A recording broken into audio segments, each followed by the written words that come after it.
আসসালামু আলাইকুম রহমতুল্লাহ। বাংলাদেশে পরবর্তী যে নির্বাচন অনুষ্ঠিত হবে সে নির্বাচনের ক্ষেত্রে ইসলামিক দলগুলোর বিশাল ভূমিকা রয়েছে। এই দলগুলো প্রথমে নিজেদেরকে সাংগঠনিকভাবে অনেক শক্তিশালী বা স্ট্রং করতে হবে। নিজেদের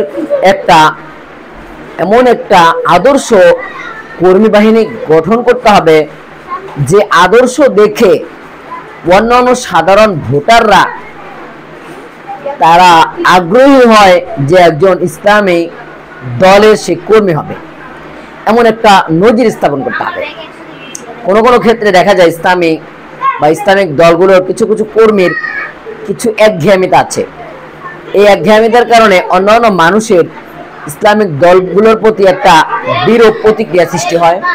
এটা থেকে বেরিয়ে আসার জন্য প্রথমেই ইসলামিক দলগুলোর নেতাদেরকে জোরালো ভূমিকা রাখতে হবে এবং তাদের যে কর্মী সমর্থক রয়েছে তাদের প্রতি একটা বার্তা দিতে হবে যে সকল মানুষকেই সম্মান করতে হবে, সে যে দলের হোক, যে মতের হোক, যে আদর্শের হোক।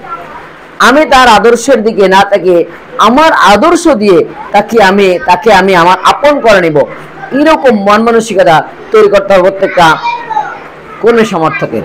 তাহলে ইনশাল্লাহ আশা করা যায় মানুষকে ডেকে ভোট কেন্দ্রে নিতে হবে না, মানুষ নিজ ইচ্ছায় গিয়ে ইসলামিক দলগুলোকে ভোট দিবে এবং এই দলের প্রত্যেকটা ওয়ার্ড পর্যায়ে কর্মী সমর্থকদেরকে নিয়ে সমাবেশ বা টেবিল বৈঠকগুলো করা যেতে পারে এবং সেখানে বিপুল পরিমাণ সাধারণ মানুষের উপস্থিতিকে নিশ্চিত করতে হবে এবং তাদেরকে একটা মেসেজ দিতে হবে যে প্রত্যেকটা ওয়ার্ডের মেম্বাররা যেভাবে আপনাদের মধ্যে জুলুম করে, ইসলামিক দল ক্ষমতা আসতে পারলে এই জুলুম আপনাদের প্রতি হবে না।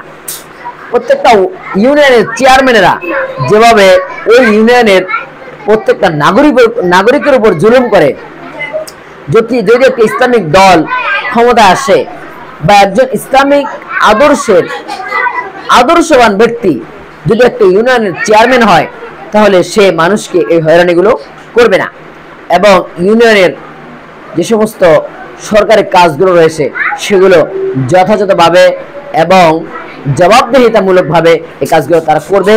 তাহলে ইনশাল্লাহ আপনার আশা করা যায় যে দেশের মানুষ যেমন ইসলাম প্রিয় তেমনই ইসলামিক দল প্রিয় হবে।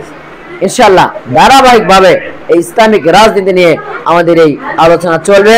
ইনশাল্লাহ ভালো থাকবেন এবং প্রচারের স্বার্থে বেশি বেশি শেয়ার কমেন্ট করে পাশেই থাকবেন। আসসালামু আলাইকুম।